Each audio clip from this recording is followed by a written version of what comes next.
Desde el inicio de los tiempos, el ser humano se ha cubierto de innumerables formas la cabeza por motivos de toda índole. Esta será hoy nuestra excusa para realizar un viaje glorioso a través de la historia, gracias a las sublimes fotografías de Elvira de Santiago. Prepárate para deleitarte con su último proyecto. Velum.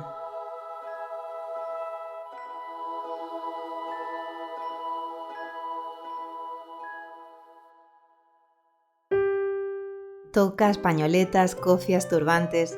Ya sea por necesidad o por pura servidumbre hacia la moda del momento, el arte del tocado ha cubierto cabelleras europeas de toda índole a lo largo de la historia. De reyes a doncellas, de nobles a criadas. Las sirvientas se recogían el pelo con pañuelos para realizar las labores cotidianas, como podemos ver en esta imagen, que bien pudiera haber servido de inspiración a Vermeer, Murillo, Velázquez o a cualquier otro genio de la pintura barroca. El uso del velo en la religión católica es una tradición con más de 2000 años de antigüedad que tiene su origen en la religión judía. Esta parte de su hábito simboliza pudor, humildad y respeto hacia su vínculo con Dios. María Pilar pertenece a la Orden de las Esclavas Carmelitas. Para ella el velo es no solo un signo de consagración y de pertenencia a otro, al cual ha entregado todo su corazón y su persona, sino también una forma de expresar su voto de pobreza.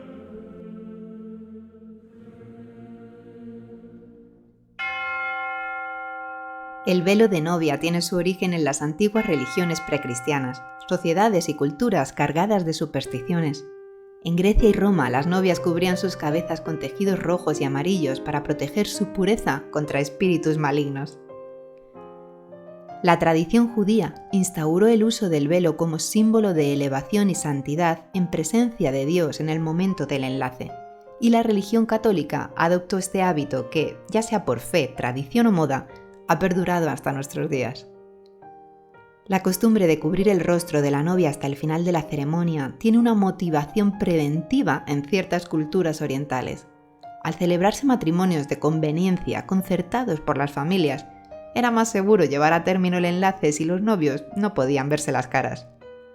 Ya ves que el velo y la novia han caminado de la mano por la historia desde tiempos inmemoriales, de innumerables formas, tamaños y colores, pero no fue hasta 1840 cuando se popularizó el uso del velo blanco, debido al éxito que cosechó el imponente modelo que lució la reina Victoria de Inglaterra en su enlace con su primo, el príncipe Alberto de Sajonia.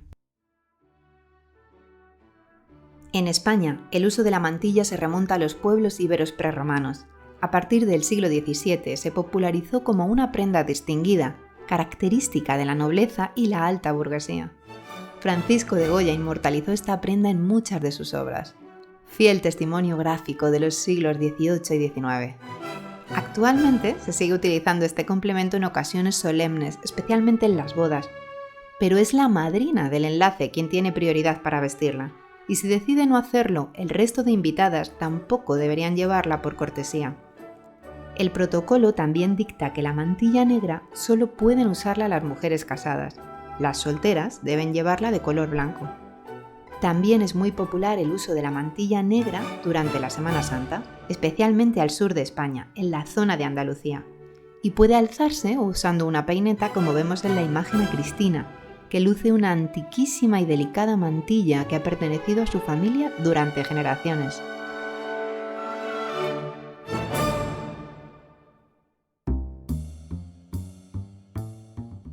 Otro estilo que ha perdurado hasta nuestros días es el pin-up, que nos presenta a una mujer gamberra y seductora.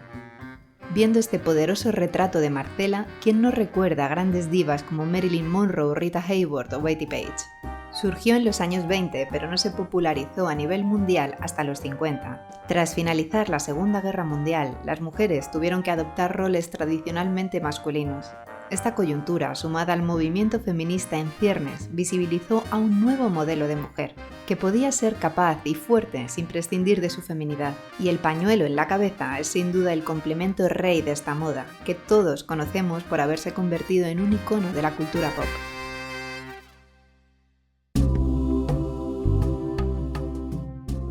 Adalys viste el paño africano o guelé. este complemento adopta en la actualidad diferentes papeles en la cultura africana, dependiendo de la región y la etnia que lo utilice. Bien sea por motivos religiosos, decorativos o funcionales, esta prenda tiene un pasado histórico cargado de significado. La denominación más conocida es guelé, pero también se conoce como doek, duku o tukui.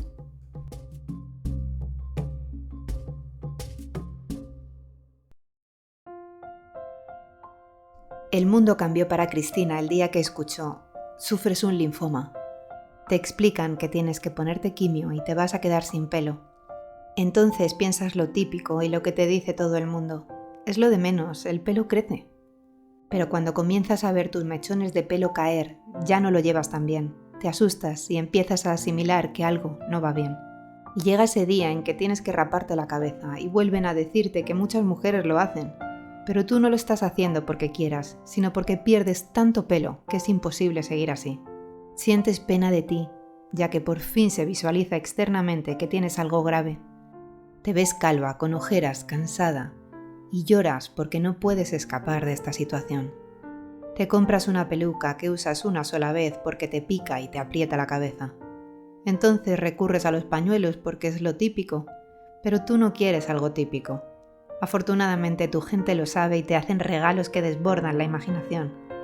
El pañuelo se convierte en tu aliado, te permite esconderte de las miradas de pena que solo te hacen sentir vergüenza y recordarte la situación en la que te encuentras. Pero todo forma parte de un proceso, y al fin llega el momento en que comienzas a asimilar lo que tienes. Y a partir de ahí ya no hay quien te pare. Ya no temes enseñar tu cabeza calva e imperfecta a toda la sociedad. Total, mirarte te van a mirar igual.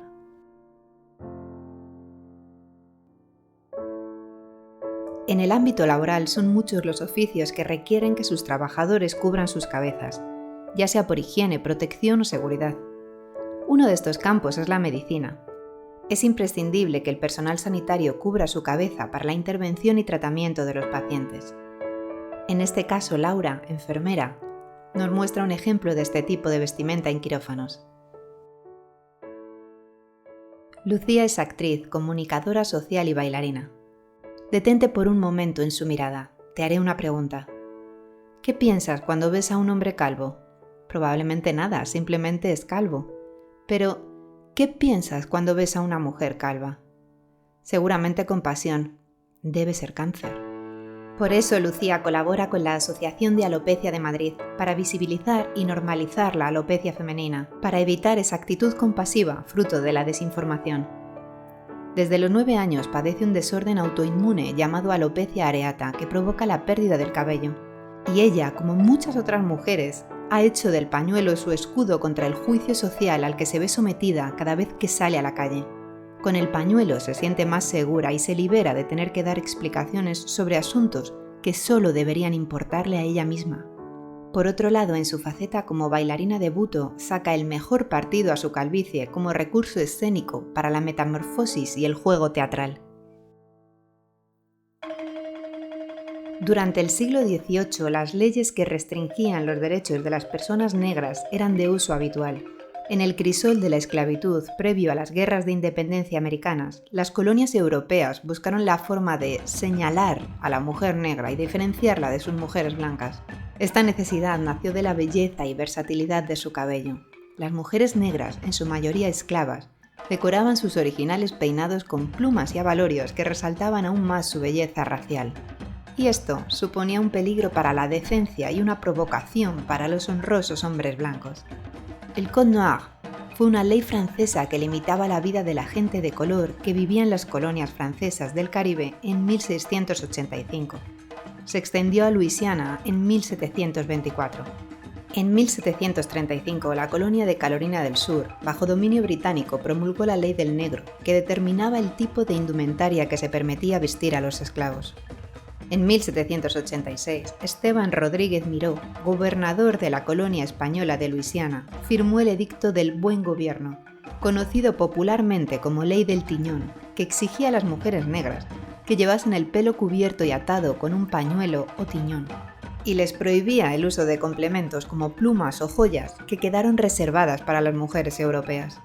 Estas normas racistas y opresoras satisficieron a las damas europeas, pues les evitaron el incordio de tener que rapar las cabezas de sus esclavas.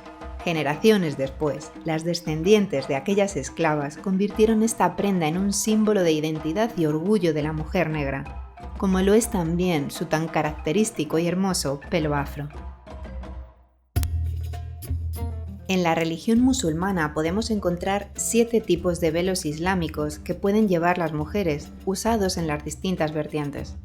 En el caso de Sherish, llevar velo es un signo, una identidad, el empoderamiento de una mujer libre que decide llevarlo y mostrarlo.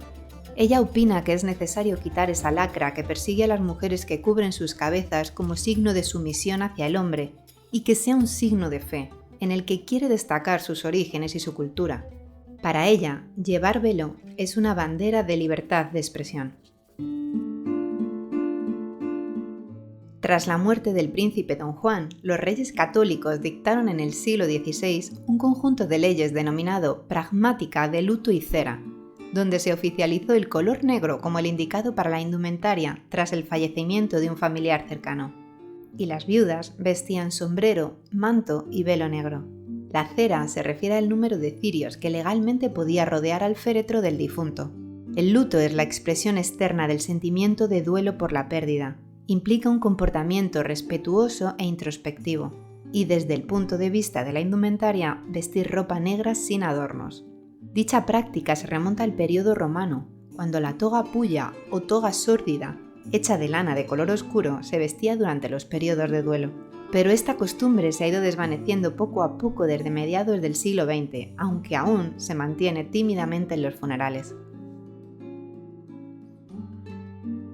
Nadia es ucraniana, y la alegre indumentaria que viste es el traje regional de su país. Este modelo concretamente pertenece a la colección de la diseñadora Tonya Javornyska.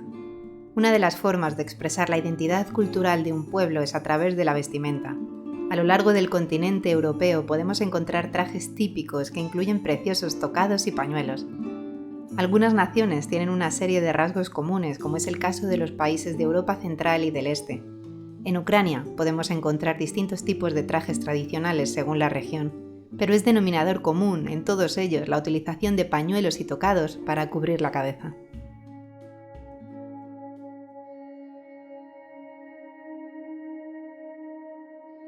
El Kundalini es uno de los tipos de yoga más antiguos. Implica un estilo de vida espiritual y consciente, en búsqueda constante del despertar creativo y la felicidad absoluta.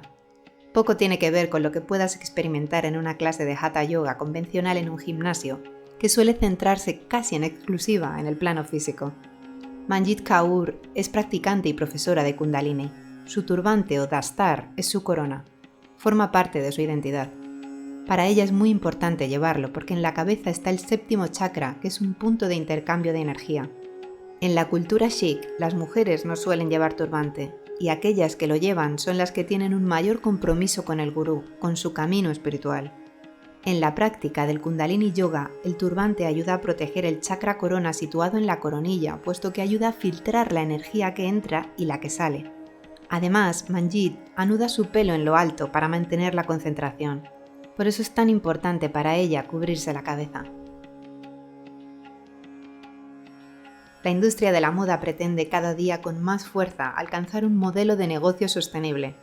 Fruto de este anhelo nacen tendencias ecológicas, se reformulan los tejidos y los materiales reciclados, versátiles y funcionales en sus diseños. En este caso, vemos a Claudia lucir un bellísimo tocado fabricado con materiales como cuerdas y cartón que se han reutilizado y adaptado para cubrir su cabeza.